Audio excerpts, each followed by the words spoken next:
ஆனால் ஒன்றா போராட்டம்னு கிளம்புறீங்களாடான்ற மாதிரி தான் இருக்குது.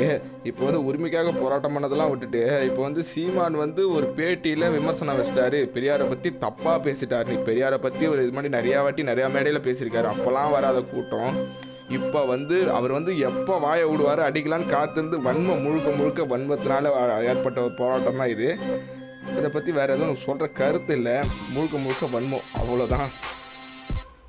பெரியார் என்று பேசுகிற பெருமக்கள், அது பெரியார் பிறந்த மண்ணுன்னு சொல்கிற பெருமக்கள் பெரியாரை வந்து பேசி ஓட்டுக்கலுங்களேன்.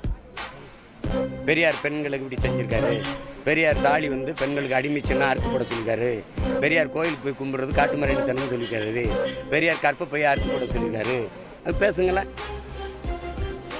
மது குடிக்கிறது, மது எந்த நாட்டில் தடை இருக்கு? இங்கே எதுக்கு தடை செய்யணும்? அது மனைவியோட உறவு வச்சுக்கூடாது, படுக்கூடாதுன்னு சொல்கிறதுக்கு சமமாக இருக்க அப்படின்னு பேசியிருக்கிறாரு. இதில் கொஞ்சம் பேசுங்களேன்.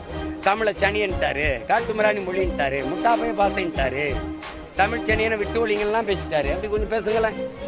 சீமான் பெரியாரை வந்து விமர்சிச்சுட்டார், அவருக்கு ஓட்டு போடாதே.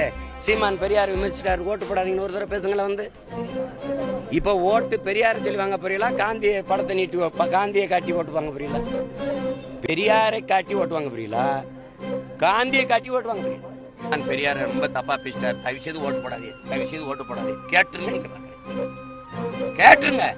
கோயிலுக்கு போகாத, கடவுளை கற்பித்தவன் முட்டாப்பைய, கோயிலுக்கு போகாத, அது அறிவு கெட்டதனம், சாமி கும்பிடாத, அதை கற்பித்தவன் காட்டு மிராண்டி, பரப்புறவன் அயோக்கிய பையன் பெரியார் பேசியிருக்காரு. ஒரு தடவை பேசுங்க.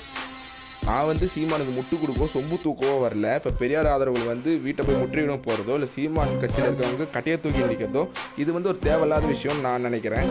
இதுவரை சீமான் ஒரு பேட்டியில் பெரியாரை பற்றி ஒரு விமர்சனம் வச்சா நீங்கள் அதுக்கு அப்போ ஒரு பேட்டியில் அவரோட பதிலை கொடுக்கலாம், இல்லை ஒரு மேடை போட்டு அதுக்கு பதில் கொடுக்கலாம். இது வந்து பப்ளிக் இஷ்யூ, தேவையில்லாத டிராஃபிக் ப்ராப்ளம் உருவம் போட்டு நடுரோட்டில் இறக்கிட்டு இது தேவையில்லைன்னு நான் நினைக்கிறேன். அவ்வளோதான் நம்ம கருத்து.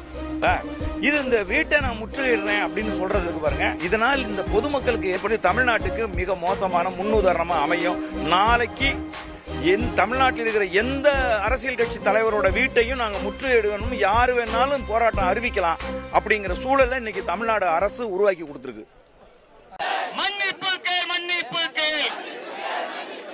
சாத்தியமே கிடையாது, வாய்ப்பில்லை ராஜா.